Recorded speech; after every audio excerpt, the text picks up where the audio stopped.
Yo, what's up? We got a Taurus X here. It's a, this one's a 2008. Turn signal bulb is this bulb right there. Can you see that one in the camera? Yeah, down there. Sits in that groove. Either side you can reach it. It's a tight squeeze on the driver's side we're doing.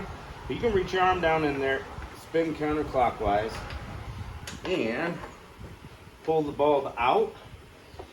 And we'll show you I'll show you how much room it gives over here. Got a little more room on that driver's side. If you take your airbox out, you have lots of room. But this is about how far the bulb will come out for you. Don't touch the new bulb with your bare hands.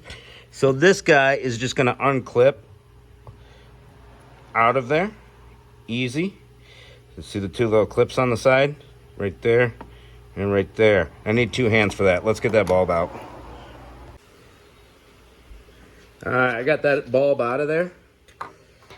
Right there. It's two filaments. One runs all the time with a constant power, and then the other one flickers when you turn the turn signal light on.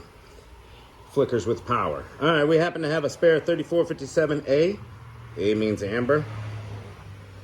We're gonna pop it in there, right in the socket. No screwdriver or anything needed, it snaps right in. And then we're gonna be real careful guiding it in to its home, all the way down there. A little light would help. There we go, I got it in its home. And we're gonna spin until we feel the two tabs go in and lock it in. There we go. Got it. How fast, like under 2 minutes if you know what you're doing.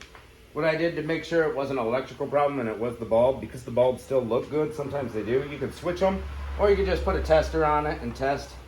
I got this tool right behind me, clipped it on the ground, tested it in about 10 seconds flat. It was flickering on and off with power, so we know that we're good. So we just turn the key back on to make them flash. Keys on. And turn signal's on, and now the turn signal's working again. Thanks for watching.